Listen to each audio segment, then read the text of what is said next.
마케팅 현장의 과거, 현재, 미래를 이야기합니다. 마케팅 리그!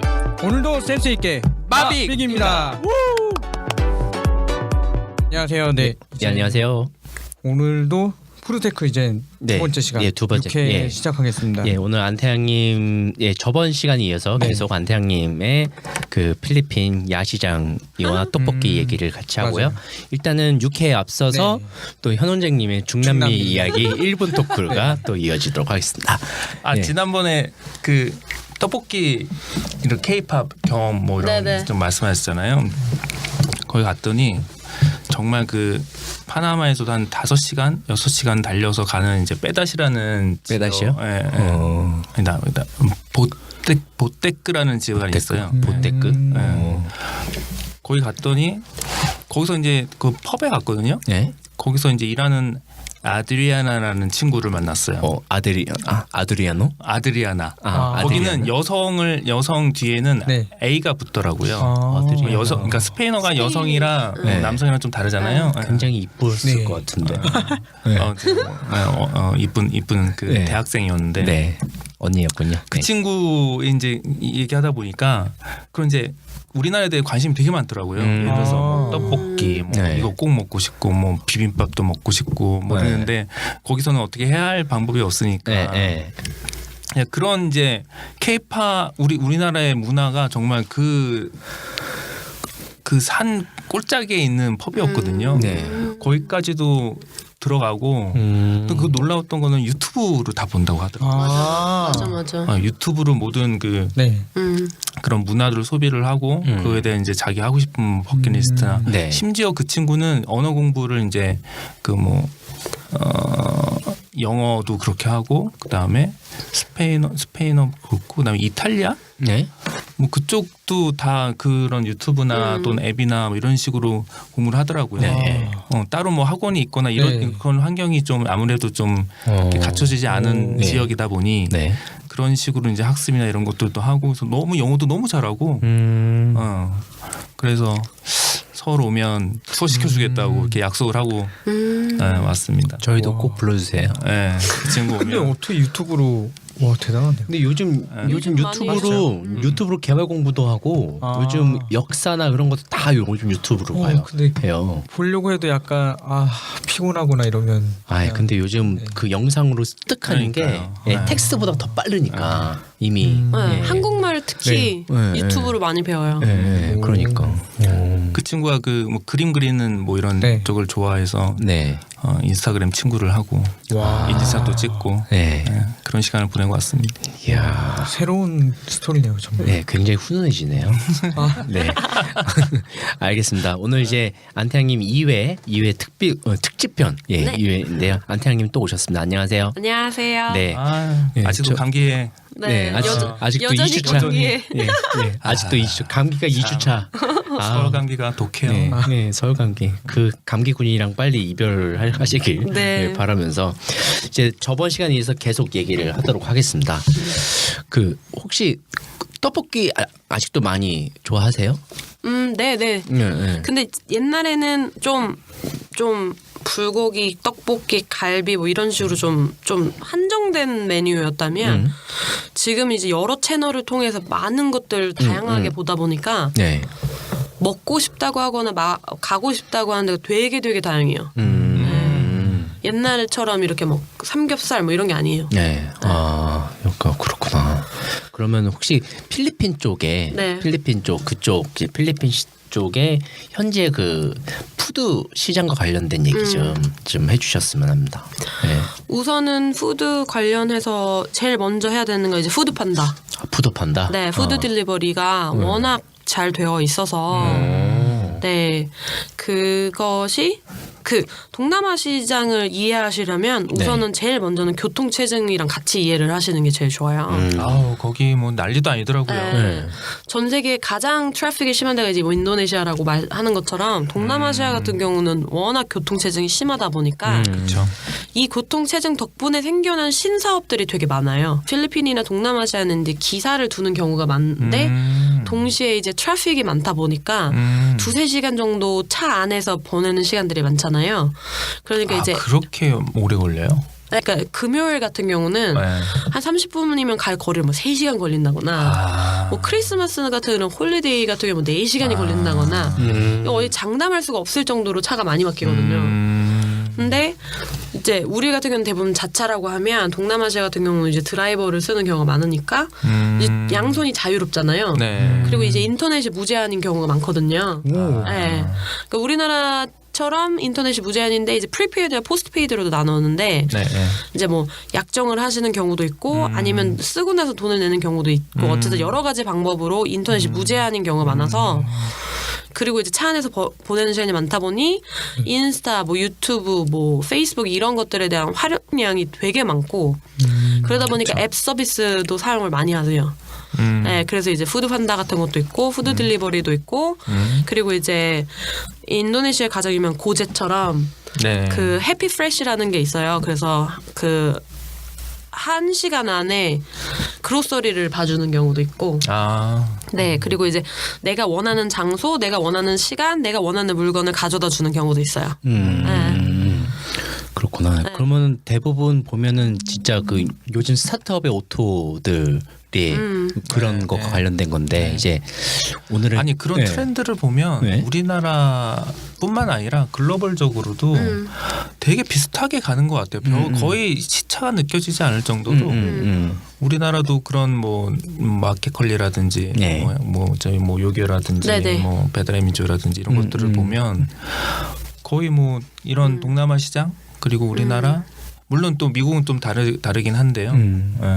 그랬고 비슷하게 가는 것 같아요. 네네. 되게 비슷하고 어느 한편으로 볼 때는 동남아 시장에서 그런 오토 서비스나 이런 것들이 조금 더 안착이 좀 잘 되지 않았나라고 생각을 하죠. 아무래도 거기 환경이라는 게 무시할 수 네네. 없으니까. 그리고 이제 페이먼트 같은 것들이 좀 더 자유로워서 네. 그렇죠. 네. 결제 네네. 관련해서 결제 너무 크죠. 주로 그쪽 시장의 결제는 어떤 걸로? 두 가지인데요. 예. 동남아 시장 같은 경우는 신용카드를 사용하는 양이 생각보다 작아요. 아 그래요? 네. 그래서 이제 현금 결제가 베이스인 경우가 많거나 네. 아니면 이제 은행으로 이제 디포짓을 해주는 경우가 있죠.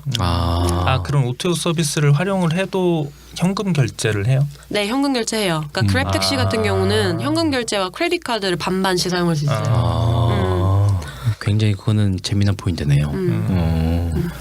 이런 게 좋은 것 같아요. 제가 그 중간에 이제 여행 갔다가 네. 암스테르담 경유를 했거든요. 네, 암스테르담. 네. 암스테르담 경유를 했는데 네. 거기서 이제 스키폴 공항에서 그 방고 뮤지엄을 이제 가려고 그럼 여기서 하면 우버를 한번 타봐야겠다. 우선은 우버를 딱 불렀어요. 네. 근데 이게 제 폰이 와이파이만 되는 거예요. 그러니까 이 통신이 안 되는 거지. 중간에 나갔는데 어디 있는지 모르겠고 막 찾고 전화 오고 뭐 난리 났어요. 그러다가 어떻게 전화를 못 받았네? 그랬더니 8,000원을 그 뭐지? 그 벌금처럼 맞아요. 때리더라고요. 네. 그러니까 이거 캐시로 했으면 그냥 가서 했더니 아니면 안 받을 수도 있을 텐데. 그게 다 신용카드가 등록이 돼 있으니까. 네, 맞아요. 편리하기도 하면서도 한편으로는 그런 좀 손해를 보는 그런 상황이 벌어지기도 하죠. 그렇구나. 그러면 이제 여기서는 약간 좀 현원재님이 이야기하시는 푸드테크 쪽이랑 실질적으로 경험해 보셨던 필리핀 시장에 대한 얘기들로 약간 이제 좁혀질 수 있을 것 같아요. 이제부터는 키를 넘기도록 하겠습니다. 예. 무슨 얘기를 할까요? 일단은 국내 푸드테크 얘기. 네.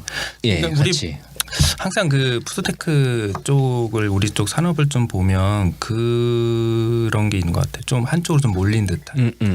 이게 사실은 규제 쪽도 좀 있고, 그다음에 이제 그런 시장 사이즈도 좀 그런 것 같아요. 그래서 일단 지금은 배달 시장 쪽이 많이 이제 화랑세에 있고 성장세에 있긴 하지만 그 외에도 그 건드려야 될 부분들이 되게 많잖아요. 예를 들어서 뭐 생산 부분도 그렇고 그리고 뭐 아니면 뭐 폐기 부분, 뭐 유통 부분은 당연한 거고요. 이제 그러한 이제 그 각 단계별로 전체 그 사이클링 안에서 산업이 발달할 수 있는 부분이 충분히 여지가 있는 것 같은데 기존의 전통적인 그 갖고 있는 그 기득권 쪽에 그런 것도 시장을 열어주지 않는 부분도 있고 심지어는 어떤 가이드라인이 없어서 하고 싶어도 그거를 펼치지 못하는 이런 부분들이 정말 공존하는 것 같아요. 그래서 그런 부분들을 좀 더 찾아볼 수 있는 기회들을 마련하는 것들이 지금 과제인 것 같아요. 네. 물론 이제 어렵게 이제 뭐 배달의 민족이나 이런 쪽에 이제 그 배달 쪽 관련된 이제 테크 기업들이 그런 노력하고 있긴 하는데 다른 부분 쪽을 계속 이제 서치해보고 찾아보고 있는 그런 상황이긴 합니다. 그래서 우리나라는 조금 편중돼 있다. 글로벌에 비하면 지금 얘기했었던 다른 오토 시장 해외나 동남아 뭐 다른 기업들을 보면 좀 더 다양한 분야들 많이 시도를 하고 있는 것 같은데 아무래도 좀 지금 상황은 좀 그런 상황이다 그런 것 같아요.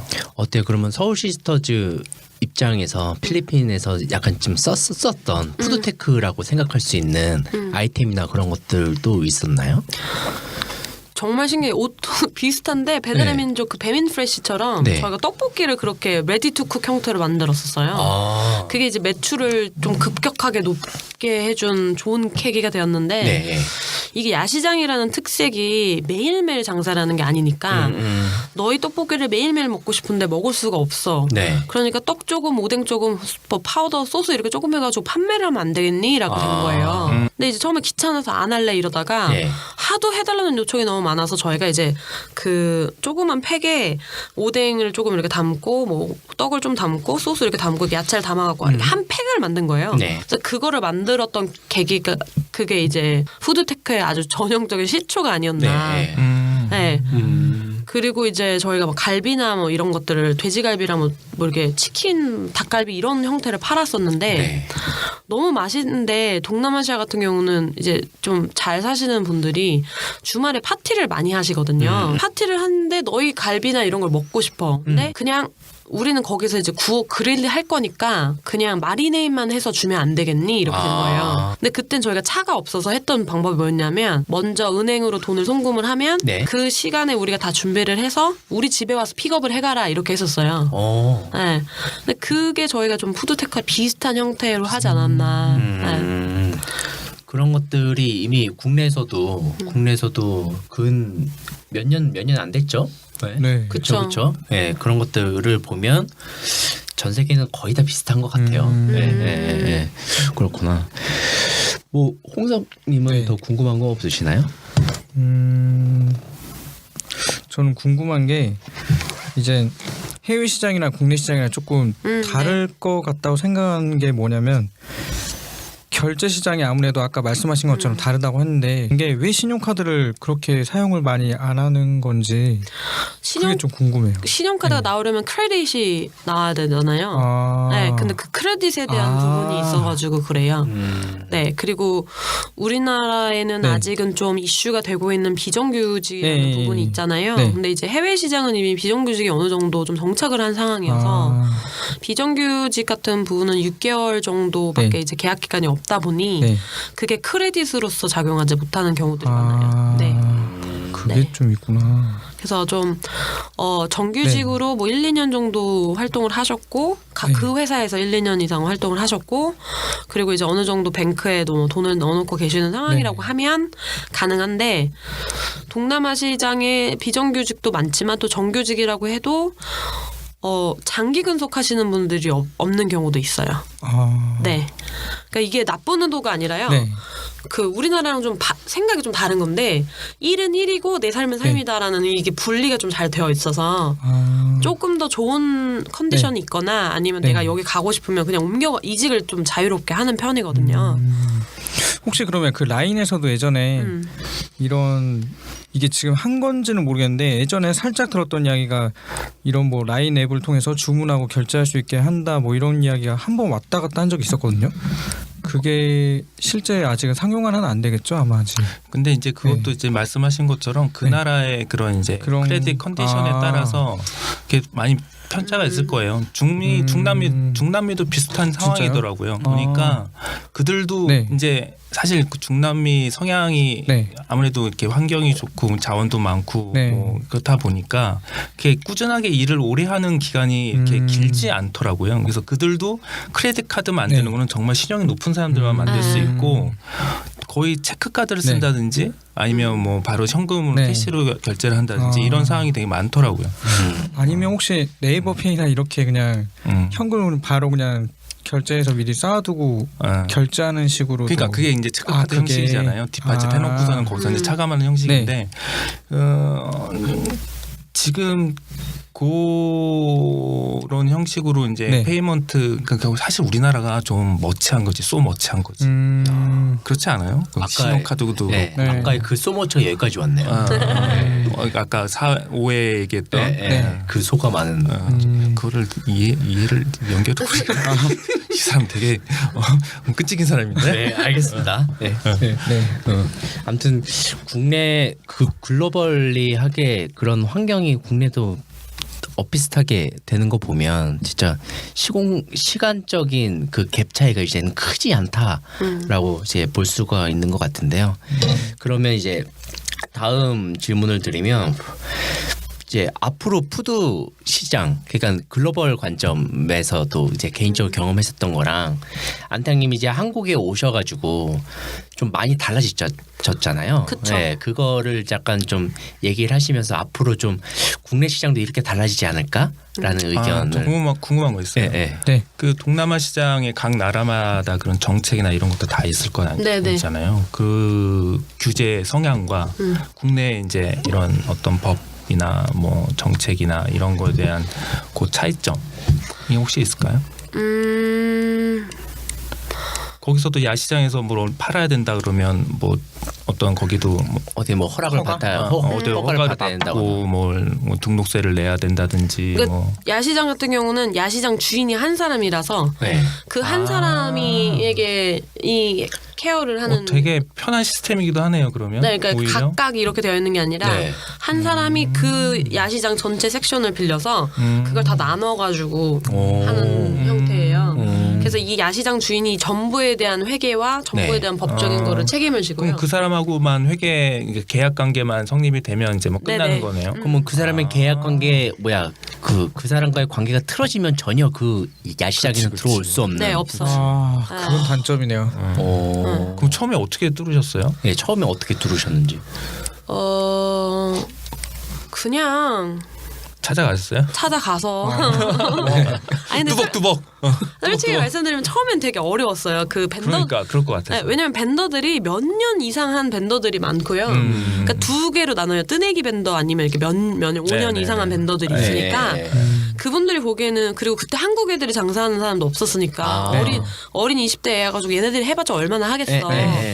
그래서 처음에 저희한테 줬던 벤더 그 딱 이렇게 룰을 보면 이제 제가 신문에서도 얘기했지만 하루에 렌트비가 10만 원 정도 해요. 근데 그게 되게 비싼 거거든요. 비싸죠. 근데 그게 섹션마다 가격이 틀려요.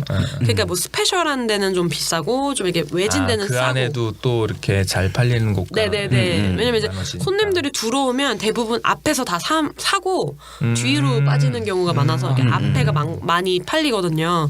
근데 처음에는 저희가 가겠다고 하니까 얘네들이 얼마나 하겠어. 그래서 저를 진짜 불빛은 안 들어오는 정말 시커먼 데다 저희를 맨 안쪽에다가 그때가 2인분 팔렸을 때.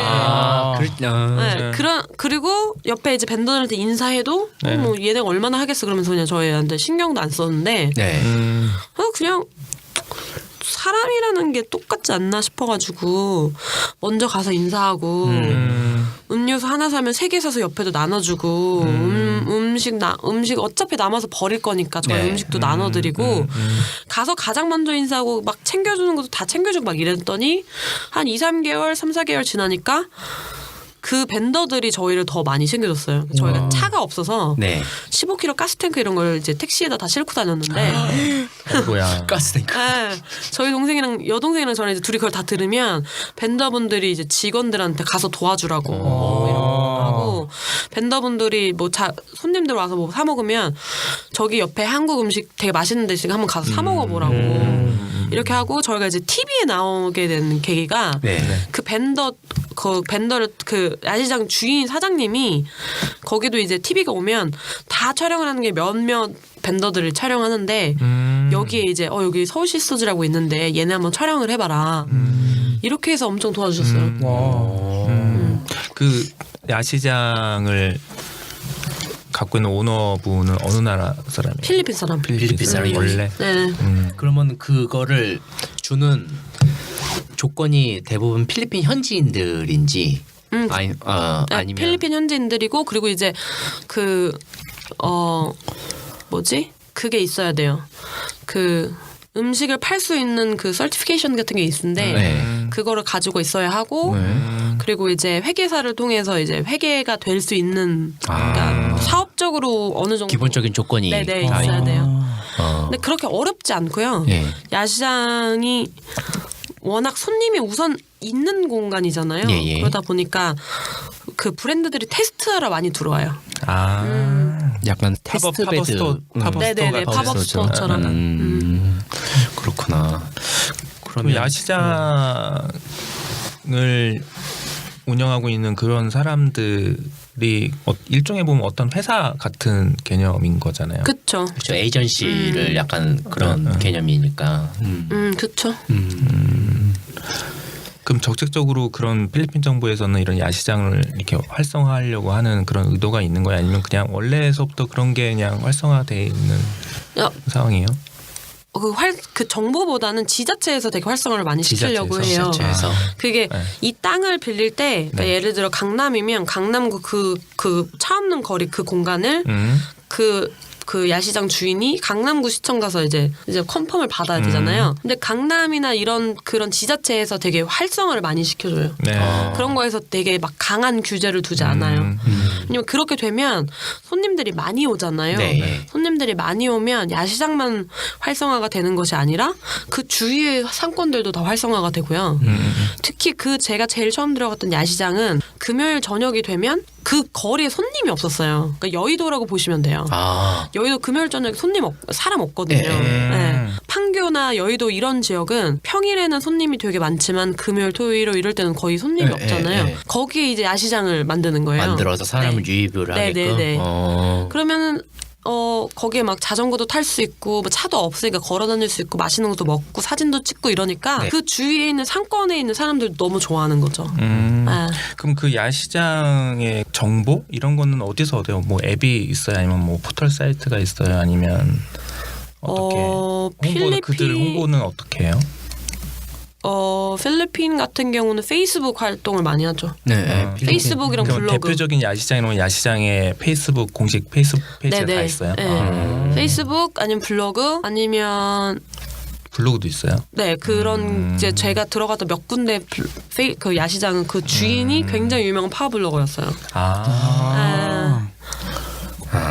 나름대로 맛집 블로그 맛집 블로그 하다가 맛집 블로그 맛집들 모아가지고 그러니까 맛집 블로그가 하는 또 야시장에 또 어떤 또 브랜드 있고 되게 편하겠다 그러면 파워블로그 하나쯤 하고 있으니까 그러니까 그걸 통해서 또 다른 임대 수익도 얻고 여러 가지 그런 쪽으로 사업까지도 하고 그 지역에서 파워블로그면 대략 어느 정도 트래픽이 나온다든지 방문자 수나. 근데 이게 좀 다른 게 우리나라는 좋아요가 엄청 많이 눌리잖아요. 좋아요로 치면 많이 안 눌려요. 근데 가서 봐요. 그리고 가요. 그게 좀 다른 것 같아요. 가서 본다는 게 어떤 뜻이에요? 그러니까 예를 들어 블로거에서 여기 너무 맛있어요 이렇게 써놨어요. 그럼 우리나라 같은 경우는 그걸 다 공유해가고 좋아요로 막 누르잖아요. 근데 필리핀 사람들을 잘 보면 좋아요를 누르거나 공유를 해가진 않는데 그걸 그 정보를 보고 그 레스토랑에 가서 밥을 먹는 거예요. 직접적으로? 그냥 인터랙션 없지만 컨버전이 그냥 그쵸. 바로 컨버전이 거의 100% 이르게 되는 좀 되게 좀 많이 달라요. 어떤 말인지 오, 신기한데요? 야 그런 소비자가 있어야 되는데 대한민국에는 없어. 근데 요즘에는 1인 가구가 늘어나면서 그분들도 굳이 자기가 이걸 간다는 걸 기록 안 남기지만 찾아보면서 이렇게 가봐야겠다 저장해놓고 저장하니까 우리도 그렇게 될 수도 있지 않을까 싶은. 사실 우리 같이 디지털 광고를 하는 사람 입장에서는 그런 컨버전 굉장히 많이 하거든요. 근데 아무런 인터랙션 없지만 실질적으로 가.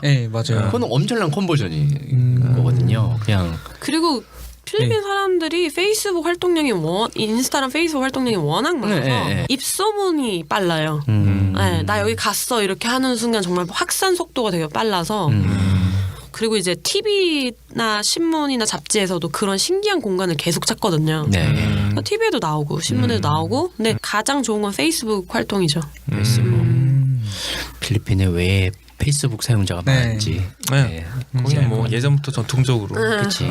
거의 100%에 달할 만큼. 네. 트위터는 이제 안 돼. 그건 아니죠. 거기 그래도 트위터 예전에 그치 초반에 많이 있었긴 네. 했는데 지금 얘기 듣기로는 거의 트위터는 그쪽에서 킬당하는 것 같아요. 네, 알겠습니다. 네, 이제 안태양님 두 번째 이야기까지 여기까지 들어봤습니다. 또 마지막 뭐 시장 끝나기 수요 전에. 예측을 한번 네. 다뤄보면 3회차에서 3회차에서 이야기를 하도록 하겠습니다. 3회차에서도 한원장님의 중남미 이야기를 1분 또 토크와 듣겠습니다. 또 안태양님의 또 3회차 일을 계속하도록 하겠습니다. 네, 고맙습니다.